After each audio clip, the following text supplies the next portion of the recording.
हाय नमस्ते दोस्तों, कैसे हैं आप सब। उम्मीद करती हूँ बहुत अच्छे होंगे। हमारे इष्ट देवता बजरंगबली आप लोगों को बड़े आराम से रखे। मेरी यही दिली तमन्ना है कि हमारे दोस्त हमेशा खुश और स्वस्थ और मस्त रहें, क्योंकि जब हमारे दोस्त मस्त रहेंगे तो हम तो ऑटोमेटिक मस्त रहेंगे। देखिए, मैं रोज़ यही बात कहती हूँ ना कि मुझे एक ज़रूरी बात कहनी है, लेकिन मैं सच में आज बहुत ज़रूरी बात लेके आई हूँ। पहली बात तो आप लोग हमको ये बताइए कि आप लोग हमसे नाराज़ हैं क्या। अगर नाराज़ हैं किसी बात पे तो प्लीज़ हमको बताइए और हम माफ़ी चाहते हैं। आप लोगों से हम माफ़ी चाहते हैं अगर नाराज़ हैं तो, लेकिन किस बात पे है ये भी बताइएगा। और दूसरी बात ये है, ज़रा लाइट जला लूँ।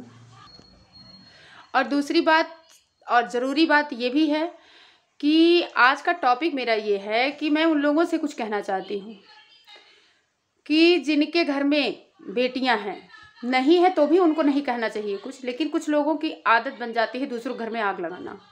समझ रहे हैं ना बात को आप लोग। जैसे कि मियाँ बीबी में लगा देंगे तो पता चला कुछ लोग ऐसे होते हैं कि इतना लड़ाई लगा देंगे कि मियाँ बीबी दो जगह हो जाए। समझ रहे हैं।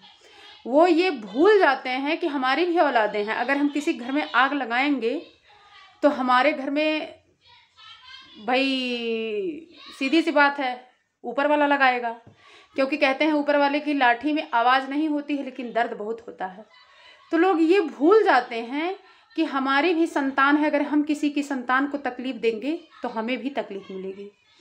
कुछ लोगों का मानना ये है कि बच्चों से, चाहे बेटी हो चाहे बेटा हो, मतलब बेटी को माँ के कर्म मिलते हैं और बेटे को बाप के कर्म मिलते हैं। तो जो बंदा ये सोचता है कि जैसे मान लीजिए मैं बीमार हूँ, मैं अपने ऊपर ही कह रही हूँ, मैं बीमार रहती हूँ, मुझे बीमारी है तो मेरे माँ के कर्म हैं। तो जब जो ये बात कहता है और उसके बच्चे के साथ कुछ गलत होता है तो किस्मत क्यों दोषी होती है। तब तो उसके माँ के कर्म होते हैं, मतलब उसके कर्म खुद के होते हैं, तब तो उसके बच्चे को तकलीफ होती है। मतलब कुल मिला जुला के कहने का मेरे ये है कि मैं छोटे शब्दों में ये कहना चाहती हूँ कि दूसरों को कहने वाले एक बार अपने ज़रूर सोच लें कि हम दूसरे कहत है, दूसरे घर में आग लगावत है, झगड़ा लगावत है, तो बिहान के हमरे घर में लगी। क्योंकि ऊपर वाला ना सहता नहीं है, बहुत दिनों तक किसी का अत्याचार नहीं बर्दाश्त करता है। इसीलिए तो ऊपर वाले हैं और हम लोग नीचे वाले हैं। यही वजह है कि उनको पूजा जाता है। हमको ये नहीं पता चलता है कि हमने क्या किया, कैसे किया, क्यों किया, लेकिन जब हम करते हैं तो हमको बड़ा सुकून मिलता है ना, दूसरों घर में ये लगा के, चुगली लगा के, लकड़ी लगा के। लेकिन जब खुद पे पड़ती है तो लोग कहते हैं अरे वो किस्मतिये खराब रहल काओ बताई हम। तब किस्मत का दोष क्यों देते हो। जब दूसरे घर में लकड़ी लगाते हो तो बड़ा मज़ा आता है। दूसरे घर में सुकून छीन करके दूसरे घर का, तब बड़ा आराम से चैन की नींद सोते हो। मियाँ बीबी में लकड़ी लगा करके, झगड़ा लगा करके, सास बहू में झगड़ा लगा करके बड़ा आनंद मिलता है। लेकिन जब अपने घर में वही बात आती है तो किस्मत का दोष क्यों होता है भाई। तब आपके माँ बाप के कर्म होते हैं, अपने कर्म होते हैं, तब हमारे बच्चे पाते हैं। तो ये उन लोगों को समझना चाहिए कि हम दूसरों घर में ना लगाएं। जो हमारे साथ लिखा होगा वो तो भाई होगा ही होगा। कम से कम हमको ये चाहिए कि हम अगर किसी के झगड़े को बचा ना सके तो किसी के झगड़े को बढ़ावा ना दें। लेकिन ये दुनिया बहुत जालिम है, जा करके लकड़ी लगाना नहीं छोड़ेगी। लकड़ी मतलब समझ रहे हैं ना आप, झगड़ा लगाना नहीं छोड़ेगी, लगाएगी ज़रूर, चाहे दुनिया इधर की उधर हो जाए। लेकिन आदत कुछ लोगों की पड़ जाती है ना।